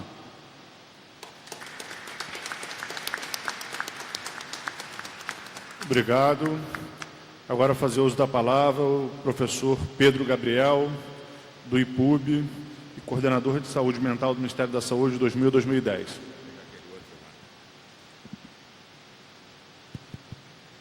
Bom dia a todas as pessoas aqui presentes. Eu queria cumprimentar o André Siciliano, agradecer o convite para estar aqui na mesa. E gostei muito de ouvir essa recordação do trabalho que eu considero épico, que foi a desinstitucionalização da ERA de Paracambi. Foi um trabalho importantíssimo, um desafio que parecia um desafio impossível de superar, e considero um dos principais êxitos do processo de reforma psiquiátrica no Brasil. Talvez a instituição mais complexa de todas essas que representam o modelo asilar, né, o modelo manicomial. O Carlos Mink, que é autor da lei estadual, sobre a qual nós tivemos discussões longas, e é uma legislação que até hoje mantém uma importância, uma eficácia, e que pode ser perfeitamente atualizada diante de novas situações que surgiram.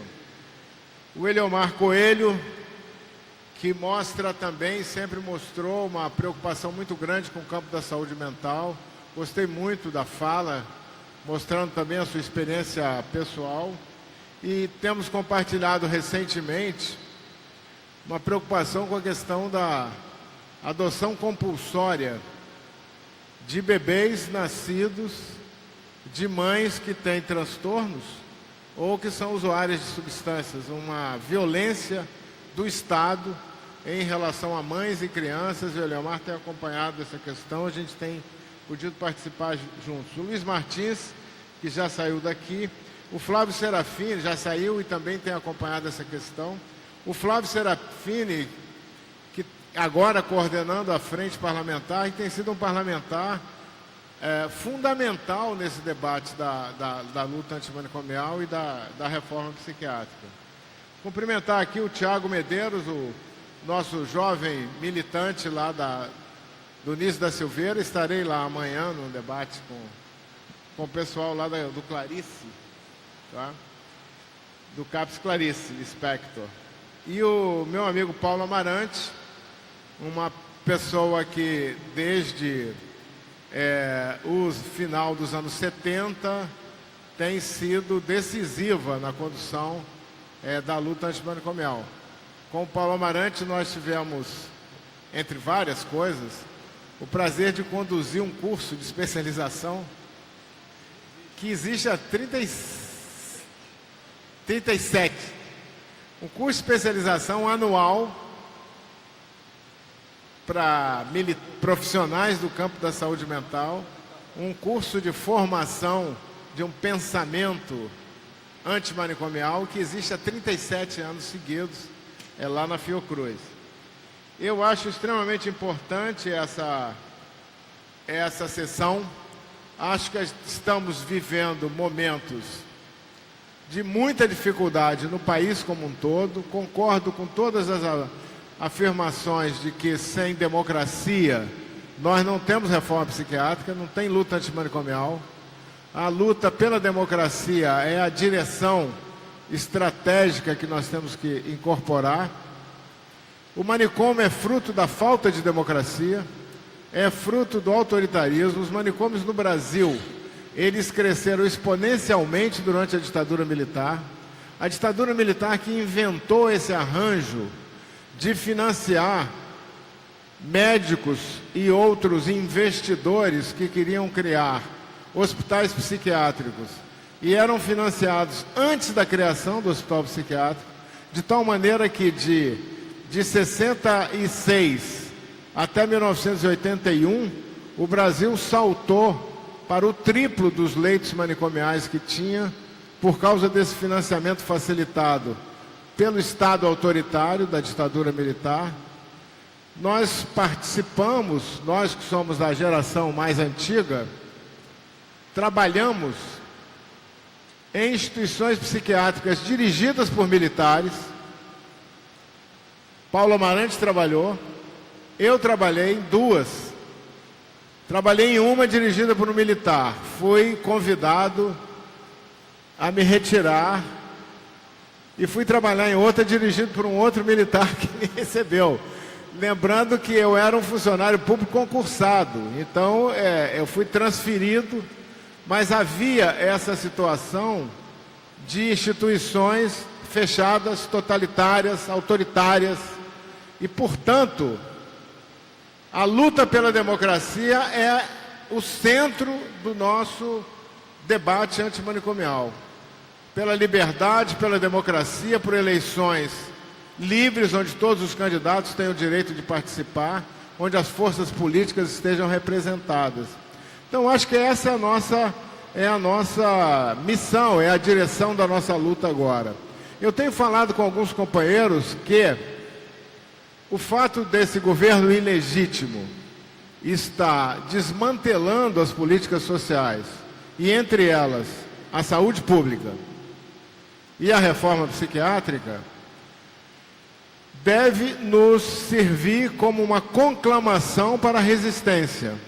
E nós temos, do ponto de vista estratégico, mais de 3.000 trincheiras de resistência no país inteiro, que são os serviços de saúde mental comunitários, criados a partir da lei Paulo Delgado, e que já existiam antes, e que são públicos, abertos, onde os usuários e os familiares também são militantes a favor desse novo modelo de atendimento. Então, nós contamos com uma força muito grande para fazer frente a essas ameaças. Não somos frágeis. Não somos frágeis. Estamos enfrentando um momento de grande dificuldade, mas nós temos a força do nosso coletivo, dos nossos mais de 3.000 serviços abertos, psicossociais, comunitários, democráticos, com a participação de usuários e de familiares. Então, acho que temos que levantar a cabeça e seguir adiante na defesa da reforma psiquiátrica e da luta antimanicomial. Da minha parte, agradeço aqui a possibilidade de estar aqui nessa sessão, que eu considero importantíssima, e deixo o meu abraço a todos os companheiros. Ô Pedro, só para avisar, desculpe, Flávio, só rapidinho. Você no início, quando estava saudando a todos nós aqui, falou da questão da adoção forçada, que excluía, sobretudo, as mulheres de rua, as mulheres de vulnerabilidade, de decidir, daqui a pouco alguém diz, olha, aquele filho já não lhe pertence mais. A gente fez uma audiência sobre isso e há um projeto nosso está tramitando, que cria vários limites a que essa violência aconteça. Eu vou mandar uma cópia para você aperfeiçoá-lo com certeza. E a gente está em contato com o Ministério Público, com a Defensoria Pública, tentando monitorar permanentemente esse tipo de situação, né, da alienação, né, na verdade, porque a gente até fez um debate, né, que o que é compulsório não é a adoção, né, é a retirada do filho da mãe, né, e aí essa criança é encaminhada posteriormente para a adoção. Então, uma pauta central que a gente na frente também está debruçado. Antes de passar a palavra aqui para o nosso último companheiro da mesa, chama mais um presente aqui da nossa mesa estendida, o Adriano, da organização Direitos Humanos com Causa. Faz isso aqui, ó, da tribuna, por favor.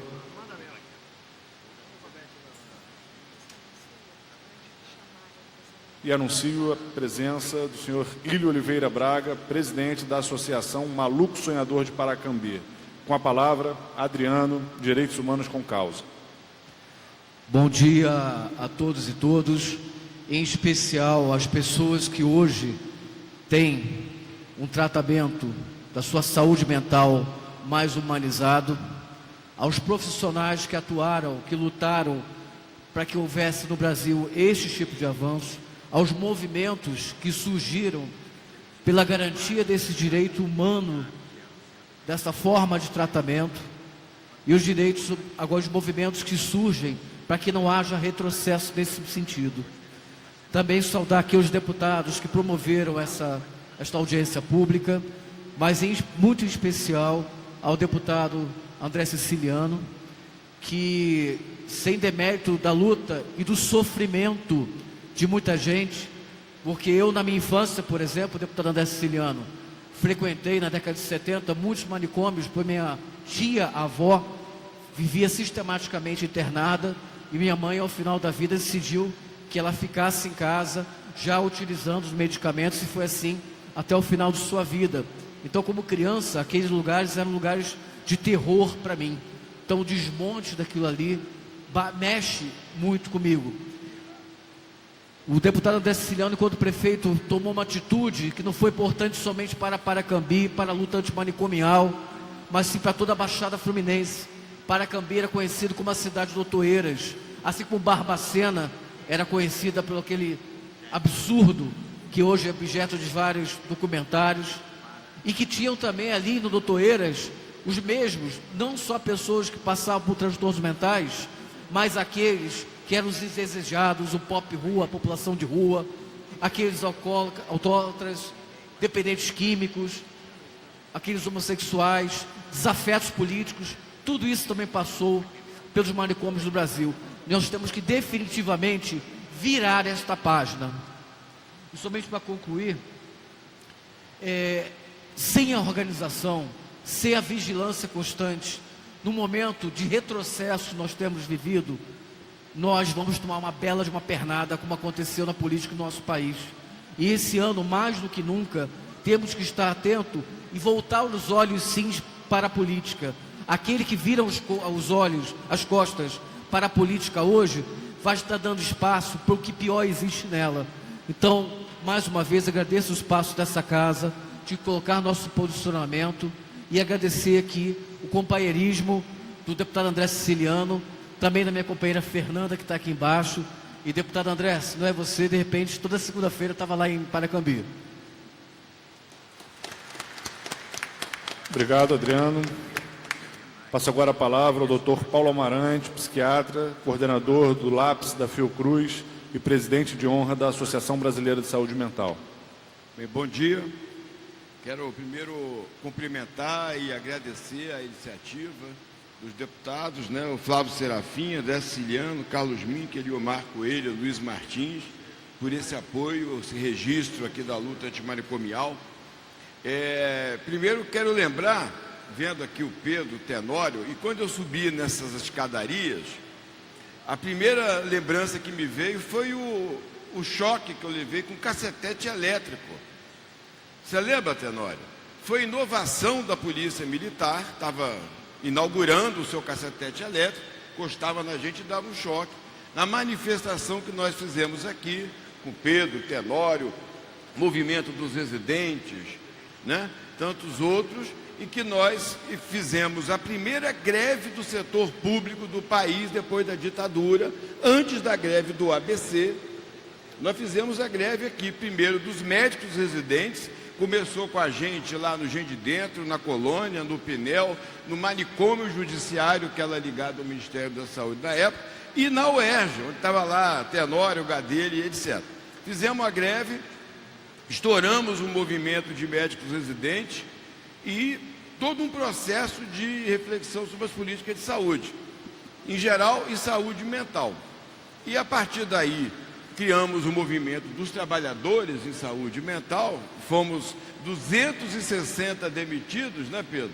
Lá do Ministério da Saúde, nesse ano de 1978, 40 anos atrás.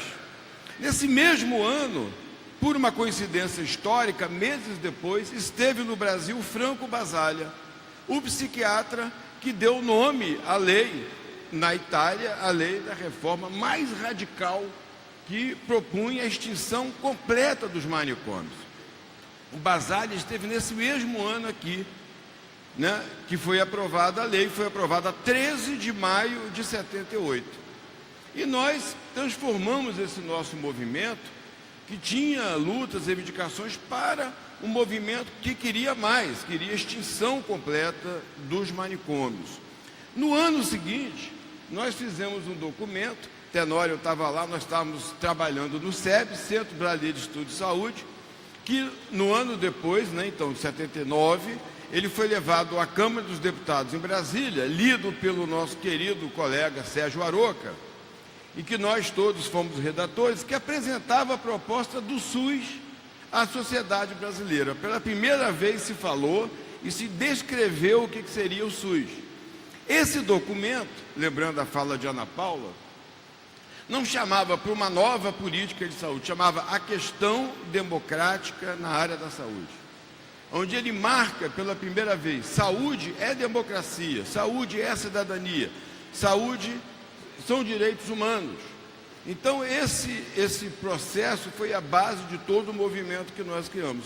Em 88, comemorando já os 10 anos da Lei 180, nós decidimos, em homenagem ao 13 de maio, criar o nosso dia, que acabou ficando 18, porque 13 é uma data confusa aqui para o Brasil por outros aspectos.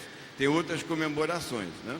E passou a realizar, como o Tiago lembrou, eu gosto de falar, começamos a fazer o Dia da Luta Antimanicomial, no Brasil inteiro. Em grandes cidades, médias, pequenas, atividades culturais, políticas, acadêmicas, sociais, etc., da luta antimanicomial. Ficou pequeno o dia. Passamos a comemorar a semana, depois o mês, depois brincamos que é o semestre. Mas agora, não mais brincando. Dia da luta antimanicomial, o Tiago falou, é todo dia é dia de luta antimanicomial. Por quê?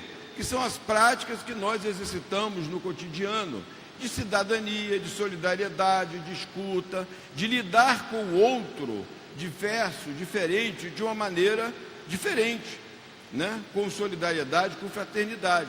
Isso tem sido a nossa prática, a nossa construção cotidiana da luta antimanicomial. Então hoje, se o auditório aqui não está tão cheio quanto talvez nós quiséssemos, talvez por problema de divulgação, como o Pedro falou, ninguém se iluda, nós somos muitos no Brasil inteiro. Essa semana, maio, nós começamos com uma belíssima atividade e eu trouxe aqui a revista, vou dar aos deputados, o Elomar já recebeu, e para quem quiser, é uma revista importante, eu acho que são estratégias de resistência nossa. Tem uma matéria que associa desde o movimento de maio de 68, a instituição negada do Franco Basaglia, a todo o processo de lá para cá, como é um processo rico de construção histórica, política, mas também científica, de questionamento, de mudança na sociedade. E nós começamos a transformar esse dia da luta antimanicomial numa construção permanente, de práticas, hábitos permanentes.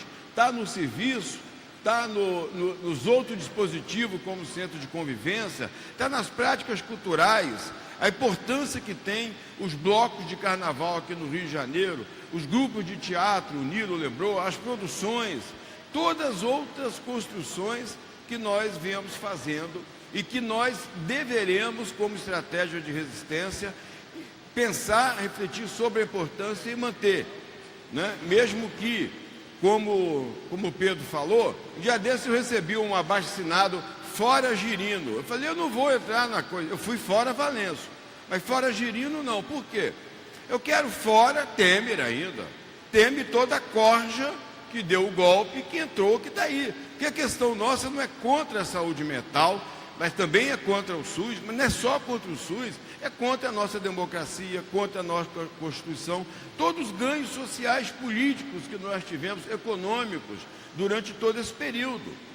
Então a questão que está em jogo não é um novo plano de saúde mental reacionário, não, é um plano de mercantilização da área da saúde, da sociedade, da educação, da habitação, de todos os campos da sociedade brasileira. Então, por isso, nós não podemos esquecer essa luta nossa maior. Como resistir? Então, nós temos várias formas. Eu acho que uma delas é isso. É a gente estar em qualquer lugar que a gente possa estar, em reuniões, chamando a atenção para a relação do golpe que foi dado com a nossa vida cotidiana, com os prejuízos que nós teremos enquanto sociedade, no nosso dia a dia, né, no nosso trabalho, na garantia de trabalho, na garantia de qualidade de vida que nós estamos tendo. É lutar nos espaços coletivos. Então vou aproveitar para divulgar a nossa agenda aqui um pouquinho. Já agora, segunda-feira, dia 28 de maio, às 2 horas da tarde, com transmissão ao vivo pela internet, para quem não puder ir, lá na Fiocruz vai estar uma militante norte-americana chamada Laura Delano, já esteve a nosso convite aqui na Fiocruz. A Laura se denomina de sobrevivente da psiquiatria, porque ela não quer só numa não institucionalização, ela também questiona o excesso de medicação, o excesso de domínio da vida dela, de gestão da vida dela a partir da psiquiatria. Ela vai estar na Fiocruz, a sessão é aberta, todas as pessoas podem participar e conhecer essa experiência. No dia 29, começaremos em Brasília o Congresso, 6º Congresso Brasileiro de Saúde Mental. Já estamos com mais de 3.000 pessoas inscritas. Então é muito importante a gente ir, a gente participar, a gente desdobrar as ideias, os projetos, as estratégias que nós desenvolvemos lá. Em julho, teremos o Congresso Brasileiro de Saúde Coletiva, aqui no Rio de Janeiro, na Fiocruz, a Brasco, da qual eu sou vice-presidente nacional. Nosso presidente é o Gastão Wagner Campos, de Campinas.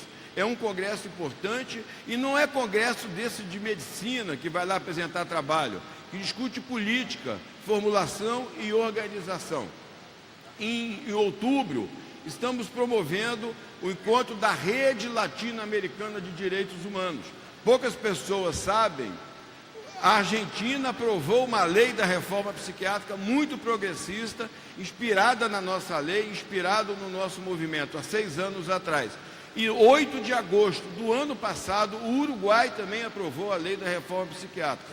Então nós estamos tendo um movimento geral de ampliação dessa discussão, desse movimento. Isso é muito rico para que a gente possa se realimentar, participar e estar dentro dele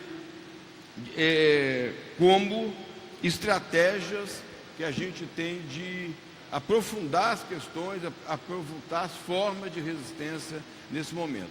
Então, aproveitei para fazer a divulgação desses eventos. Quero lembrar que essa revista também, para quem tiver interesse, tem um histórico, todo esse movimento da história da luta antimanicomial e associação com Maio de 68.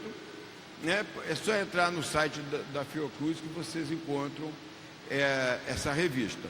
Então, no mais, eu quero também, mais uma vez, agradecer aos deputados aqui, a paciência de vocês aqui, né?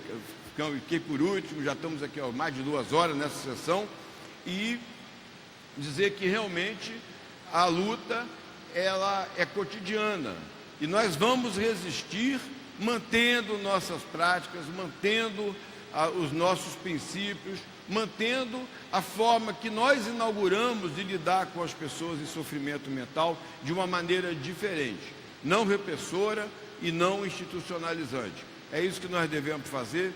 Muito obrigado a vocês e a luta continua.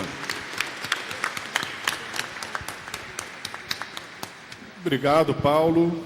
Na verdade, gostaria de agradecer. 29 de julho é o encontro que vai ter aqui.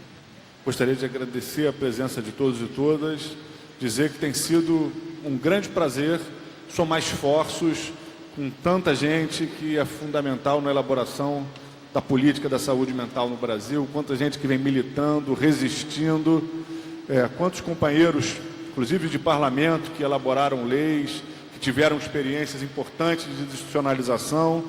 A gente segue um grande prazer em dar continuidade, estar se somando a essa luta, porque coletivamente vamos resistir aos golpes, retrocessos e reafirmar o SUS e uma política de saúde mental libertadora. Então, obrigado a todos e todas. Vamos encerrar a nossa cerimônia e antes tirar uma foto com todos e todas aqui na frente. Então, obrigado pela presença.